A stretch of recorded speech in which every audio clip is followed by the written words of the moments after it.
So when I was walking to my friend Dan's house, I slipped on the wet ground and I bumped my toe on the road. Now I'm wearing sandals and it was rainy and that color stuff that they put on the road, it gets a little bit slippery and it happened to be green.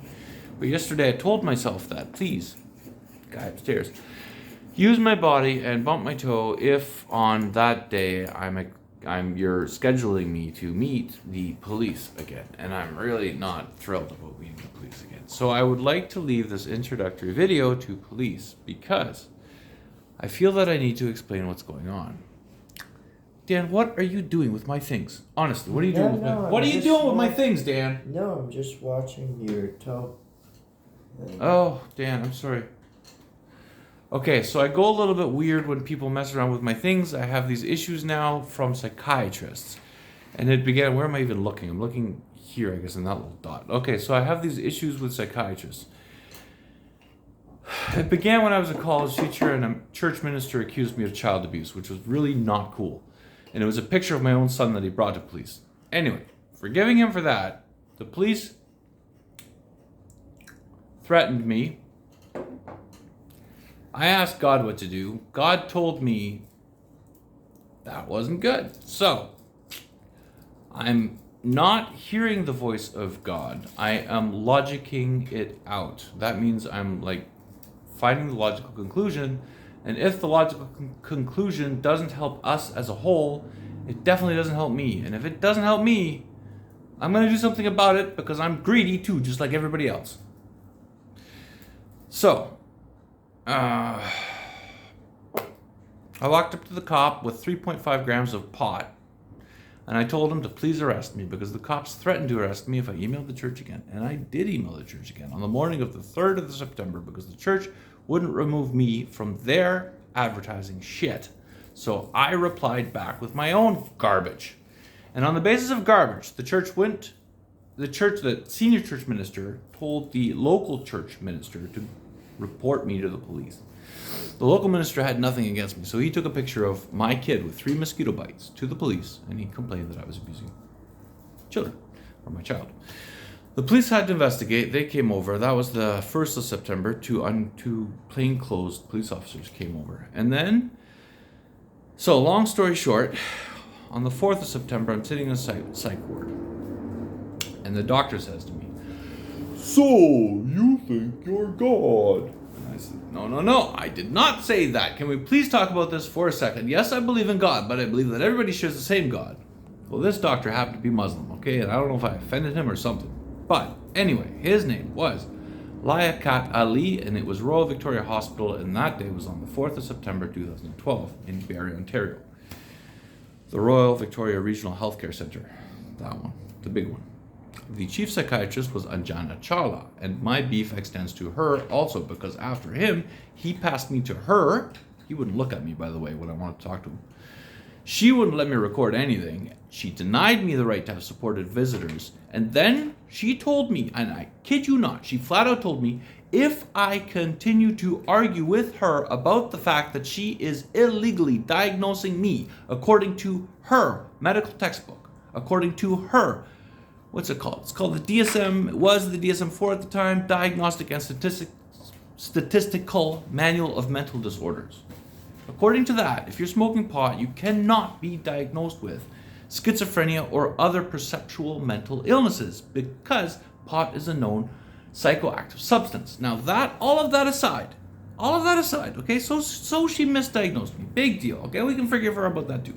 But what she insisted on, and this is my beef with her, what she insisted on was that I am not to challenge the fact that she's calling me all these names with no legal justification whatsoever. She told me that if I continue to use the system allows me to challenge the psychiatric forms that she had me under. I can appeal them using a tribunal at the hospital. And she was annoyed that she had to make the paperwork and appear at the tribunal hearings. And she told me that it'll just go the same as all the other times because she's the king of the castle in that little hovel, shithouse. So should you? hold on a second. I'm almost done. Thank you for listening. She allowed me to have one more supportive visitor before Lindsay went back to Taiwan. Lindsay gave me a hug and slipped me my phone, and I recorded her threatening me. And she told me, and I have this recorded, she told me that I am not allowed to challenge her. If I do, it will go the exact same way as all the other times. And while I insist on challenging her, she will keep me as the hospital's guest, which means locked into the hospital under her authority, for as long as I continue to challenge her word.